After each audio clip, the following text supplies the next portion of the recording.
Saya Teresia Darmayanti, yang diberikan kepada saya. Di sini saya akan mempresentasikan tentang strategi pembelajaran pada anak usia dini. Kali ini yang akan saya bahas, yang pertama tentang pengertian strategi pembelajaran anak usia dini. Yang kedua, prinsip-prinsip pembelajaran pada anak usia dini. Dan yang ketiga adalah strategi pembelajaran anak usia dini.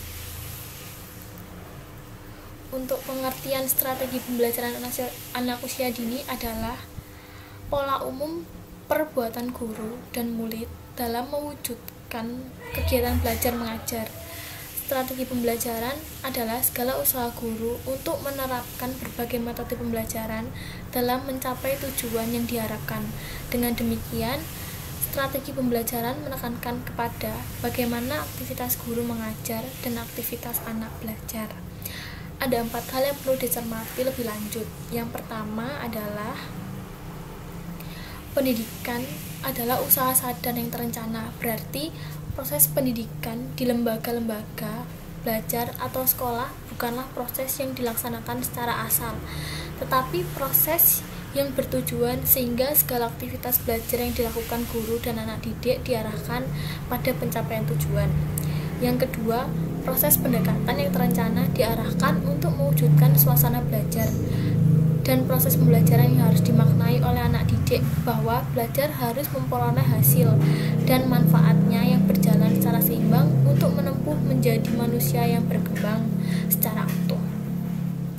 Yang ketiga, suasana pembelajaran diarahkan agar anak didik dapat mengembangkan potensi dirinya. Hal ini berarti proses pendidikan harus berorientasi pada pembelajaran berpusat pada anak. Dan yang keempat, akhir dari proses pendidikan adalah kemampuan anak untuk memiliki kekuatan spiritual keagamaan, pengendalian diri, kepribadian, kecerdasan akhlak mulia, keterampilan sosialisasi dengan masyarakat, bangsa, dan negara. Dengan demikian, proses pendidikan bertujuan pada pembentukan sikap, pengembangan kecerdasan atau intelektual, dan pengembangan keterampilan. Prinsip-prinsip pembelajaran anak usia dini. Yang pertama, berorientasi pada tujuan. Hal tersebut merupakan komponen utama segala aktivitas pembelajaran antara guru dan anak didik, sangat penting, sebab pembelajaran adalah proses kegiatan yang memiliki tujuan.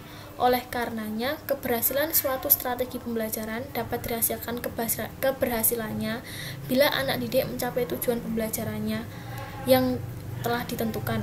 Dengan demikian, guru harus terlebih dulu menetapkan tujuan pembelajaran sebelum memberikan pelayanan kepada anak didik, seperti pembuatan rencana harian maupun mingguan, bahkan sampai bulanan. Yang kedua adalah aktivitas.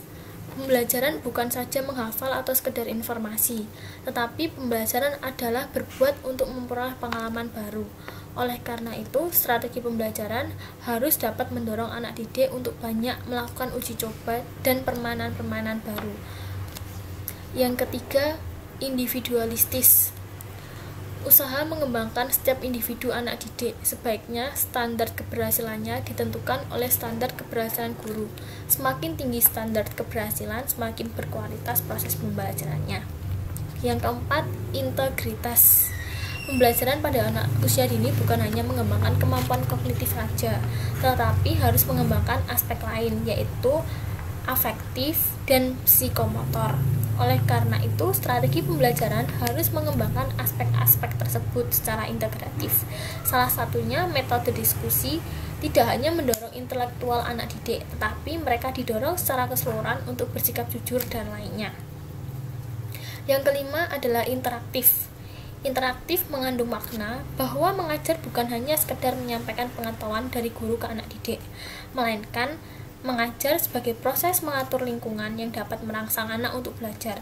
Dengan demikian, melalui proses interaksi memungkinkan berkembang baik mental ataupun intelektual pada anak.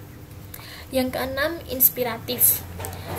Inspiratif mengandung makna bahwa setiap anak didik selalu mencoba untuk melakukan hal-hal yang baru dengan mendapat informasi dan dapat memecahkan masalahnya sendiri. Dengan demikian, guru harus memberikan kesempatan kepada anak didik agar dapat berbuat dan berpikir sesuai inspirasinya. Yang ketujuh adalah menyenangkan. Pembelajaran untuk anak didik terbebas dari rasa takut dan menegangkan. Oleh karena itu, guru harus mengupayakan situasi pembelajaran yang menyenangkan, dimulai dari penataan lingkungan bermain yang bagus dan menarik, serta memenuhi unsur kesehatan, mulai dari kebersihan lingkungan bermain, pengaturan cahaya apabila belajar di dalam ruangan, berventilasi yang baik, dan memiliki unsur keindahan, misalnya cat dinding yang segar dan bersih, lukisan dan karya-karya anak yang tertata rapi, media dan sumber-sumber belajar yang relevan, dan bahasa tutur guru yang mampu membangkitkan motivasi belajar pada anak didik. Yang kedelapan adalah menantang. Pembelajaran adalah proses yang menantang anak didik untuk mengembangkan kemampuan berpikir, untuk merangsang kerja otak secara maksimal. Kemampuan menantang dapat melalui aktivitas kerja anak dengan mencoba berbagai kegiatan bermain, memanfaatkan bahan bermain yang berasal dari daun-daun, tanah liat, dan lain-lain, sehingga secara tidak langsung, anak yang sudah berpikir secara intuitif atau bereksplorasi. Apabila guru hendak memberikan informasi, harus mampu membangkitkan anak didik untuk memikirkan sebelum mengambil kesimpulannya. Yang kesembilan adalah motivasi. Motivasi sendiri mengandung makna, dorongan dari jiwa anak didik untuk bertindak atau melakukan sesuatu. Dorongan itu hanya mungkin muncul dalam diri anak didik manakala anak didik merasa membutuhkan. Oleh karena itu, guru harus dapat menunjukkan pentingnya setiap anak mempunyai pengalaman dan materi belajar untuk kebutuhan dirinya.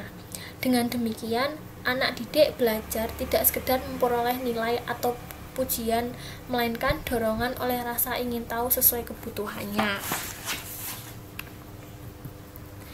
Klasifikasi strategi pembelajaran pada anak usia dini. Klasifikasi strategi pembelajaran adalah pengelompokan strategi pembelajaran berdasarkan segi-segi yang sejenis yang terdapat dalam setiap strategi pembelajaran. Yang pertama adalah strategi pembelajaran langsung. Merupakan pembelajaran yang banyak diarahkan oleh guru. Strategi ini efektif untuk menentukan informasi atau membangun keterampilan tahap demi tahap. Pembelajaran langsung biasanya bersifat deduktif. Kelebihan dari strategi ini adalah mudah untuk direncanakan dan digunakan. Sedangkan kelemahan utamanya dalam mengembangkan kemampuan-kemampuan, proses-proses, dan sikap yang diperlukan untuk pemikiran kritis dan hubungan interpersonal serta belajar kelompok. Agar peserta didik dapat mengembangkan sikap dan pemikiran kritis, strategi pembelajaran langsung perlu dikombinasikan dengan strategi pembelajaran yang lainnya.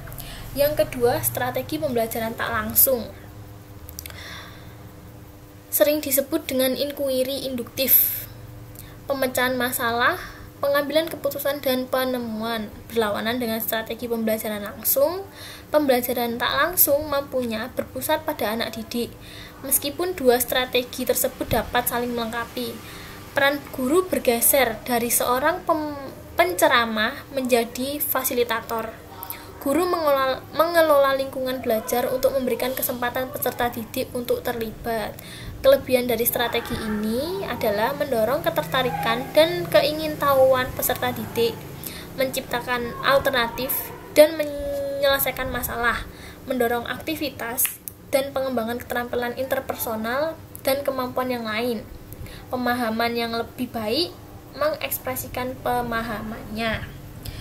Sedangkan kekurangan dari pembelajaran ini adalah memerlukan waktu panjang. Outcome sulit diprediksi. Strategi pembelajaran ini juga tidak cocok apabila peserta didik perlu mengingat materi dengan cepat. Yang ketiga adalah strategi pembelajaran interaktif. Pembelajaran interaktif menekankan pada diskusi dan sharing di antara peserta didik.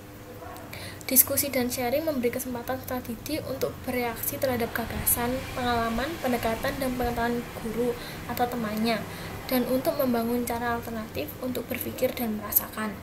Kelebihan strategi ini adalah peserta didik dapat belajar dari temannya dan guru untuk membangun keterampilan sosial dan kemampuan-kemampuan, mengorganisasikan pemikiran, dan membangun argumen yang rasional.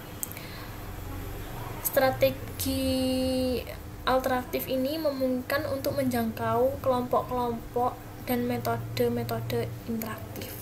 Kelebihan dari strategi ini sangat bergantung pada kecakapan guru dalam menyusun dan mengembangkan dinamika kelompok. Yang keempat, strategi pembelajaran empirik. Pembelajaran empirik berorientasi pada induktif, berpusat pada peserta didik, dan berbasis aktif. Refleksi pribadi tentang pengalaman dan formulasi perencanaan menuju penerapan pada konteks yang lain merupakan faktor kritis dalam pembelajaran empirik yang efektif. Kelebihan dari strategi ini meningkatkan partisipasi peserta didik, meningkatkan sifat kritis peserta didik, meningkatkan analisis peserta didik, dan dapat menerapkan pembelajaran pada situasi yang lain. Sedangkan kekurangan dari strategi ini adalah penekanan hanya pada proses, bukan pada hasil. Keamanan siswa, biaya yang mahal, dan memerlukan waktu yang panjang. Yang kelima, strategi pembelajaran mandiri merupakan strategi pembelajaran yang bertujuan untuk membangun inisiatif individu, kemandirian, dan peningkatan diri. Fokusnya adalah pada perencanaan belajar mandiri oleh peserta didik dengan bantuan guru. Belajar mandiri juga bisa dilakukan dengan teman atau sebagian besar kelompok. Kelebihan dari pembelajaran ini adalah membentuk peserta didik yang mandiri dan bertanggung jawab. Sedangkan untuk kekurangan dari strategi ini adalah anak-anaknya yang belum dewasa, sehingga sulit menggunakan pembelajaran metode mandiri ini. Demikian presentasi dari saya. Semoga apa yang saya sampaikan dapat berguna bagi teman-teman semuanya. Terima kasih.